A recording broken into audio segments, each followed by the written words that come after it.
Alkisah di sebuah kerajaan, tersebutlah seorang raja yang bijaksana dan berbudi baik. Karena itu disenangi oleh seluruh rakyat di kerajaan itu. Permaisuri adalah seorang wanita yang bijak dan lagi amat cantik.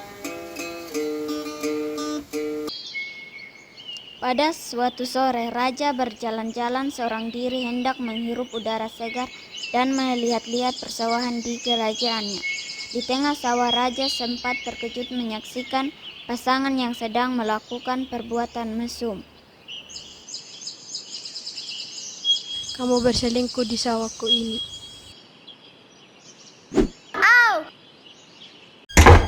Tiba di rumah, wanita tersebut yang bernama Lunga melapor kepada suami yang bernama Amabokul tentang kekejaman sang raja yang selama ini dipuji-puji rakyat.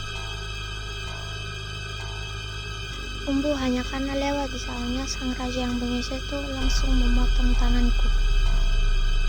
Amabokul menjadi marah ketika mendengar laporan istrinya. Dia bersumpah malam ini juga akan membunuh raja dan permaisuri. Diam-diam Amabokul berangkat ke istana. Begitu penjaga lengah, dia nyusup masuk rumah kediaman raja dan bersembunyi di balik meja. Sebelum tidur, sebagaimana biasanya, raja menceritakan segala sesuatu yang dialami hari itu.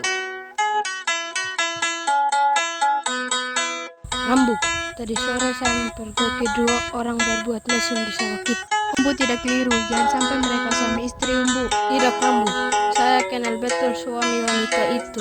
Mereka selalu jalan berduaan. Tapi aneh, tadi laki-laki lain. Karena marah Rambu, saya memotong kedua orang itu. Tapi yang kena hanya wanita di tangannya.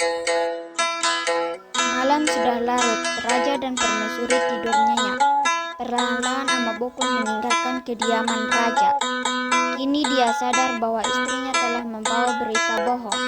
Untunglah dia mendengar cerita yang sebenarnya. Kalau tidak, raja dan permaisuri bakal dibunuh malam itu. Sejak peristiwa itu, Amabokul selalu mengintip kalau raja datang lagi ke sawah. Benar juga, pada suatu sore raja datang lagi seorang diri. Si Amabokul segera menemui raja seraya memberi hormat. Terima kasih atas sikap dan tindakan Miri terhadap istri saya yang berbuat serong. Untung malam itu Miri menceritakan perihal itu kepada tamu Rambu dan sempat saya mendengar, karena ketika itu saya bersembunyi di balik meja. Terus terang saja malam itu saya berencana membunuh Miri dan tamu Rambu, tapi setelah mendengar cerita itu akhirnya saya batalkan. Saya mau berbuat adil kepada setiap masyarakat saya. Izinkan saya membalas jasa Miri.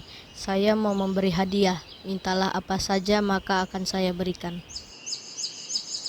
Raja berpikir sejenak. Ia sudah terlalu kaya. Rumah mewah ada, emas, hamba, pokoknya semua harta benda ada. Tidak ada yang kurang. Tapi masih ada satu yang diinginkan raja. Kalau Anda ingin membalas jasa saya, berikanlah saya pengetahuan agar dapat mengetahui niat dan rencana yang dipikirkan orang lain.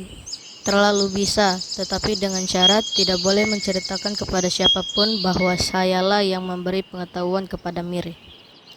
Keduanya berpamitan pulang. Sejak saat itu raja paham dan mengetahui apa yang dipikirkan dan dirasakan oleh masyarakat di kerajaannya, sehingga raja lebih bijaksana lagi dalam menjalankan kerajaannya.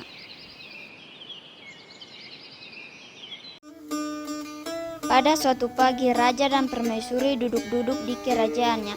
Tiba-tiba muncul pengawal jahat menuju raja, berniat membunuh raja. Dan raja paham niat pengawal tersebut. Oh, kau bermaksud membunuh saya? Umbu tahu niat dari penjaga yang ingin membunuh Umbu. Siapa yang telah mengajari Umbu sehingga tahu niat penjaga itu? Tidak ada yang mengajari saya, Rambu. Itu hanya dari perasaan saya. Katakanlah segera, kalau tidak,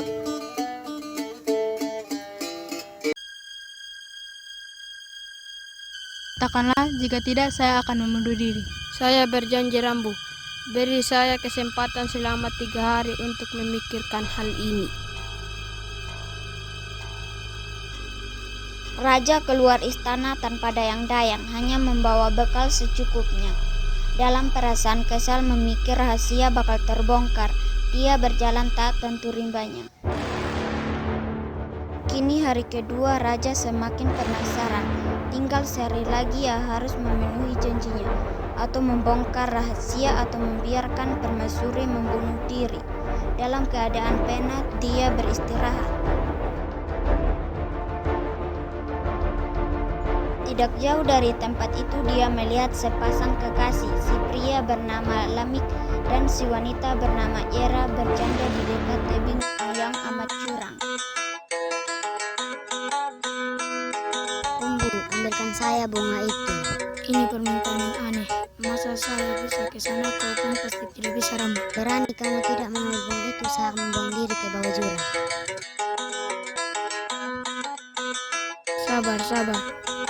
Biar saya membantu agar secepatnya kau terjun ke bawah jurang. Jangan. Saya kan cuma bercanda. Saya juga takut mati. Kalau memang tidak bisa, ya sudah.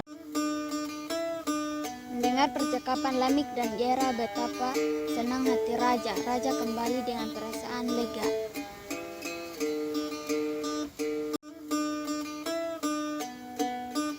Bagaimana? Sudah, besok waktunya ya.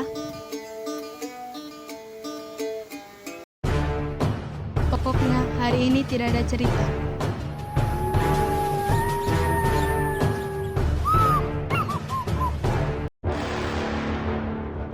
Bu, siapa sebenarnya yang telah mengajarimu? Katakanlah secepatnya. Sebentar, biarkan saya membantu menancapkan pisau daripada Rambu susah-susah mengeluarkan tenaga. Jangan, saya takut mati. Raja tersenyum. Dia sebenarnya hanya gertak sambil meniru siasat Lamik yang ia lihat sebelumnya. Demikianlah raja berhasil menutup rahasia. Kini kebijaksanaannya bertambah lagi, paham akan masalah-masalah yang dialami masyarakat di kerajaannya. Pesan moral dari cerita ini adalah jangan cepat untuk mengambil kesimpulan sebelum mengetahui cerita yang sebenarnya, sehingga tidak salah dalam mengambil suatu tindakan yang dapat mencelakakan orang lain. Harus berpegang teguh pada janji yang telah disepakati dan mencari solusi lain untuk tetap mempertahankan janji yang telah disepakati. Perkenalkan, nama saya Genaros Titian Siregar, kelas 7C dari SMP Negeri 1 Manulu. Yang saya rasakan selama mengikuti kegiatan adalah merasa senang karena bisa meningkatkan komunikasi saya terhadap teman-teman dan juga bisa untuk seperti bermain peran untuk lebih lanjut. Hanya itu dari saya. Halo, perkenalkan nama saya Felia Putri Bayangkara. Saya dari kelas 7C SMP Negeri 1 Manulu. Yang saya rasakan setelah mengikuti kegiatan ini, pertama kali saya masih merasakan rasa malu. Namun semakin lama saya latihan, saya tidak lagi merasakan malu karena jika kita tidak mau untuk berani, maka kita juga tidak akan mendapatkan hasil yang bagus. Itu saja dari saya, dan terima kasih. Perkenalkan, nama saya Alkan Muhammad Rai, kelas saya 7C. Nama sekolah saya SMP Negeri 1 Manulu. Saya merasa senang mengikuti kegiatan ini. Perkenalkan, nama saya Stefan Siwana, kelas 7C dari SMP Negeri 1 Manulu. Yang saya rasakan ketika pembuatan video, saya merasa bahagia dan senang karena saya bisa mengikuti peran ini. Dan saya juga bisa lebih giat lagi dalam segala kegiatan. Hanya ini saja, sekian dan terima kasih.